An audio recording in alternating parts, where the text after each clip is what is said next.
Shalom, renungan firman Tuhan hari ini terambil dari Lukas 10 ayat 38-42. Tema firman Tuhannya hidup yang dekat dengan Tuhan. Tema firmannya adalah hidup yang dekat dengan Tuhan. Saya akan bacakan di Lukas 10 ayat 38-42. Ketika Yesus dan murid-muridnya dalam perjalanan, tibalah ia di sebuah kampung. Seorang perempuan yang bernama Marta menerima dia di rumahnya.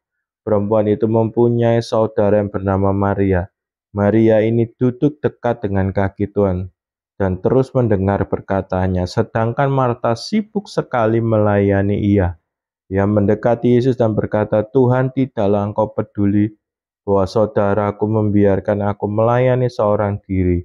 Suruhlah dia membantu aku.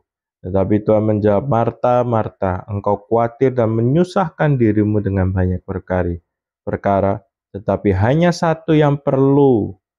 Maria telah memilih bagian yang terbaik yang tidak akan diambil daripadanya. Saudara, sebelum saya akan menjelaskan firman Tuhan di dalam Lukas 10 ini, saya akan menceritakan sebuah pengalaman rohani di mana saya dibawa ke dalam neraka. Saudara, di beberapa tahun yang sebelumnya, mungkin sekitar 10 atau 8 tahun yang lalu, ketika saya di dalam sebuah ibadah doa malam, ketika di dalam doa malam tersebut, roh saya dibawa ke dalam sebuah pengalaman, dibawa ke dalam neraka. Ketika itu roh saya keluar di dalam doa penyembahan itu, roh saya keluar dari tubuh saya dibawa ke dalam sebuah lorong yang sangat gelap. Dan ketika roh saya dibawa di dalam sebuah lorong yang sangat gelap, saya tiba-tiba mencapai sebuah ujung lorong tersebut, dan di lorong tersebut saya melihat seperti ada lautan api. Seperti api, tapi itu adalah lautan seperti magma. Cuma yang aneh, di dalam lautan api itu bisa seperti ombak bergerak.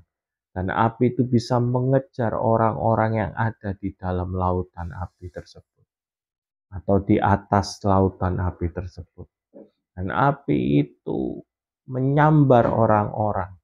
Dan orang-orang yang terkena api itu benar-benar terbakar, benar-benar meleleh, dagingnya hancur, meleleh kena api itu. Namun yang aneh, ketika orang-orang kena api itu, walaupun terbakar, meleleh, tapi orang itu tidak bisa mati. Dan api itu terus menyiksa, bergerak, terus mengena. Dan ketika saya dibawa dalam neraka itu, saya mencium bau daging yang busuk, daging yang kena api, daging yang hangus, dan bau belerang, dan bau yang benar-benar menyengat. Sehingga saya tidak pernah melupakan bau itu sampai sekarang. Dan keadaan di sana hanya ada teriakan, ada kesakitan, ada orang-orang disiksa. Dan saya melihat iblis-iblis yang berbaju hitam itu di sekitar api itu. Dan mereka memegangi orang-orang. Dan api itu terus kena kepada orang-orang yang dipegang. Saudara, pengalaman itu sekali untuk seumur hidup. Dan ketika itu roh saya kembali, dan ketika itu saya tetap ada dalam penyembahan. Dan Tuhan sampaikan, untuk pengalaman ini harus disampaikan ke banyak orang, supaya banyak orang bertobat dan sadar bahwa neraka itu ada, dan bahwa orang harus sungguh-sungguh di dalam Tuhan. Saudara, di dalam Lukas 10 ayat 38-42, Alkitab menggambarkan antara dua pribadi, Marta dengan Maria. Saudara, dua pribadi ini adalah sama-sama mengikut Yesus, sama-sama mengundang Yesus di dalam rumahnya. Tetapi yang Marta lebih sibuk dengan perkara-perkara duniawi. Marta mempersiapkan secara kasat mata apa yang dilakukan Marta ini benar. Marta sibuk mempersiapkan hidangan menjamu untuk Yesus. Marta sibuk dengan melakukan pelayanan seolah-olah kepada Yesus. Tetapi yang Maria berbeda. Maria hanya bersifat kelihatannya kalau secara kasat mata Maria pasif, hanya duduk dekat dengan di dekat kaki Tuhan. Tetapi apa yang dilakukan Marta tidak berkesan di hati Tuhan. Tetapi apa yang dilakukan Maria itu yang ada di hatinya Tuhan. Saudara, seringkali mungkin gambaran Marta terjadi dalam kehidupan. Mungkin kita sudah jadi anak Tuhan, tapi kita lebih fokus dengan perkara dunia. Kita lebih fokus seolah-olah mungkin kita pelayanan rohani. Seolah-olah kita melakukan pelayanan untuk Tuhan. Kita lebih fokus banyak mengurusi perkara-perkara fisik, perkara-perkara duniawi. Sehingga kita lupa ada bagian yang paling terbaik, firman Tuhan bilang. Ada bagian yang terbaik yang tidak akan diambil, yaitu bagian Maria. Saudara, hari ini apakah saudara sudah menyisihkan waktu untuk menjadi Maria, melayani keinginan hati Tuhan, melayani, memuaskan hati Tuhan, yaitu duduk dekat, dengar, dan lakukan apa yang Tuhan Yesus katakan. Dan hari ini bagian Marta mungkin lebih banyak yang dilakukan oleh anak-anak Tuhan.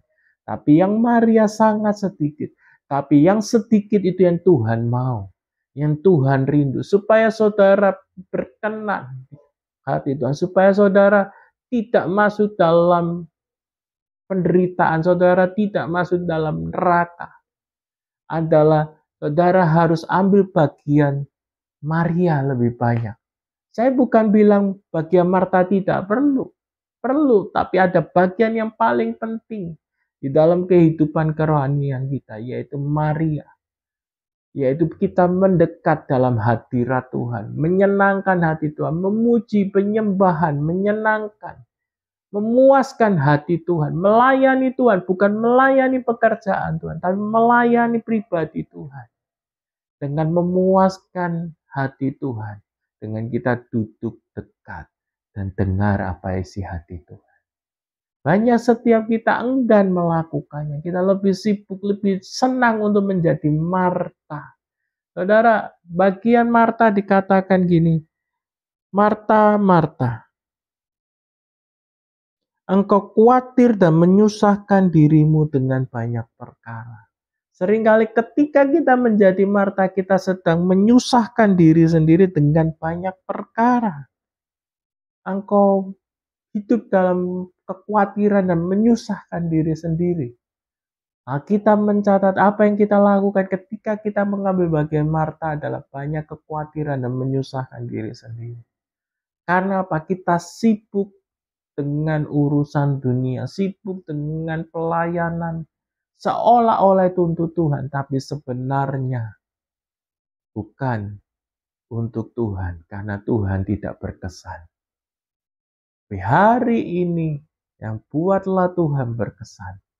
Dan saudara dengar baik-baik. Ini Alkitab, ini firman Tuhan yang disampaikan. Ketika setelah saya keluar dari penglihatan melihat neraka. Tuhan ingin kita banyak menjadi Maria. Maria yang menyenangkan Tuhan. Maria yang ada dekat dengan Tuhan. Maria menjadi pribadi yang bergaul karib intim dengan Tuhan. Dan Tuhan menyukai itu. Tuhan menyenangkan Maria. Tuhan sangat suka dengan yang dilakukan oleh Maria. Dan apa dampaknya ketika Tuhan disenangkan, ketika Maria melakukan yang Tuhan sukai? Kita buka di dalam Yohanes 11 ayat yang ketiga-tiga. Ayat pendukung Yohanes 11 ayat 33. Saya akan bacakan. Ketika Yesus melihat Maria menangis dan juga orang-orang Yahudi datang bersama dia, maka maskulah hatinya. Ia sangat terharu dan berkata, "Di manakah dia kamu baringkan?" Jawab mereka, "Tuhan, marilah dan lihatlah." Maka menangislah Yesus. Dengar baik-baik. Tidak ada satu firman, tidak satu ayat pun di mana Yesus bisa menangis. Tapi di peristiwa ketika Lazarus meninggal atau Lazarus mati, sudah 4 hari. Marta meminta Yesus untuk datang, tapi Yesus menundanya. Yesus tidak mengindahkannya. Jadi ketika Tuhan Yesus sampai di Lazarus, Marta berbicara, Yesus tidak tergerak hatinya. Tetapi ketika Maria yang berbicara, Maria menyampaikan keluhannya tentang Lazarus yang meninggal. Yesus maskul, Yesus jatuh belas kasihan, bahkan Alkitab mencatat Yesus menangis. Dengar baik-baik, apa yang dilakukan Maria itu menggerakkan hati Tuhan untuk jatuh belas kasihan, untuk Tuhan ikut bersedih dan menolong, sehingga Lazarus dibangkitkan. Hari ini saya berbicara, miliki hubungan yang intim seperti Maria. Maka ketika saudara berseru di hadirat Tuhan, ketika doa saudara, ketika permasalahan datang dan saudara berseru di hadirat Tuhan, Tuhan jatuh belas kasihan, Tuhan tergerak, Tuhan menangis membantu untuk permasalahan saudara. Dengar baik-baik apa yang dilakukan Maria menggerakkan hati Tuhan. Hubungan yang intim membuat Tuhan mudah jatuh belas kasihan kepada Maria. Mungkin situasi kita seperti Lazarus ini, sudah mati, sudah tidak ada harapan. Tetapi ketika engkau punya hubungan yang seperti Maria, permasalahanmu yang sudah tak tertolong ini, membuat Yesus jatuh belas kasihan dan Yesus sanggup mengubah permasalahan. Lazarus yang sudah mati 4 hari secara kasat mata tidak bisa. Tetapi karena ada Maria, ada kedekatan yang intim dengan Tuhan. Sehingga ketika Maria meminta, Yesus tergerak untuk menolong. Maka terjadilah mujizat Tuhan. Hari ini saya berbicara, jadilah Maria di akhir zaman. Jadilah pribadi yang dekat dengan Tuhan. Karena itu kesukaan hati Tuhan. Dan percayalah, pergumulanmu sebesar apapun, sesulit apapun, ketika engkau pun jadi Maria, pergumulanmu akan Tuhan bereskan dan selesaikan. Masalahmu Tuhan akan bereskan dan selesaikan. Saya tutup dengan sebuah kesaksian. Ketika saya diutus dalam sebuah pelayanan, suatu waktu saya pernah diutus di Pulau Pisau atau di daerah Kalimantan Tengah, Pulau Pisau. Dan ketika saya ada di Pulau Pisau, saya benar-benar diutus ke sana tanpa tahu kemana tempat yang akan kami tuju. Kami hanya menjadi PI atau penginjilan di sana. Dan waktu kami diutus, semuanya serba terbatas, dana terbatas semuanya. Dan kami ke sana harus hidup dengan iman. Dan ketika kami diutus dengan ada ATM, ada uang di ATM, tapi di sana mesin waktu itu tidak ada ATM mesin. Dan benar-benar hari itu iman kami diuji. Setiap hari kebutuhan kami makan, minum, kami harus berdoa. Dan ketika kami berdoa, ada saja Tuhan pakai tetangga, orang-orang di sekitar untuk memberkati kami untuk keperluan kami. Dan di sana saya bukti melihat bahwa doa itu berkuasa. Hubungan yang dekat dan membuat Tuhan untuk menjawab doa kami. Hari demi hari kami lewati tempat yang kami tidak tahu harus dituju. Di perjalanan kami ke Pulau Pisau, Tuhan ketemukan kami dengan anak Tuhan yang menampung kami. Dan kami tinggal di sana. Dan ketika kami tinggal di sana, kami mulai pelayanan keuangan dengan terbatas. Keperluan makan, minum, pakaian kami benar-benar Tuhan cukupi. Setiap kami mau makan, kami hanya berdoa, Tuhan tidak ada makanan, kami butuh pertolongan. Dan yang aneh, setiap jam makan kami berdoa, tiba-tiba ada yang kirim datang. Dan itu pengalaman rohani yang saya alami ketika saya ada di perintisan di penginjilan di Kalimantan Tengah Pulau Pisau. Dan suatu waktu di puncaknya kami harus pulang ke Palangkaraya. Kami tidak ada uang waktu itu. Saya benar-benar satu tim tidak ada uang. Kami hanya tahu berapa biaya. Kami hanya butuh waktu itu kurang lebih 150.000 untuk pulang. Dan ketika kami bergumul, ketika kami berdoa, tiba-tiba siang hari waktu itu, saya ingat sekitar jam 11, jam 12, ada orang naik sepeda datang ke tempat kami.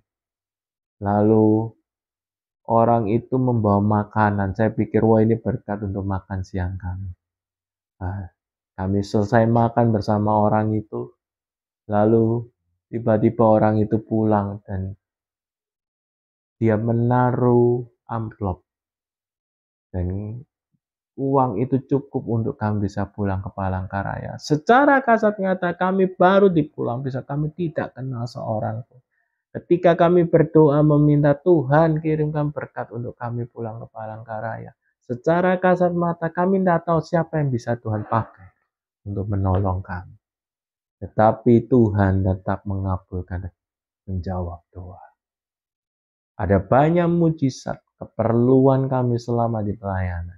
Bahkan sampai terakhir kami bisa menyewa tempat dan pelayanan di sana. Apa yang saudara gumulkan, apa yang saudara perlukan, Tuhan tahu. Tetapi jadilah pribadi yang ada di hatinya Tuhan. Jadilah pribadi yang melekat di hatinya Tuhan. Dan Tuhan akan mudah bergerak untuk menolong saudara. Tuhan Yesus memberkati.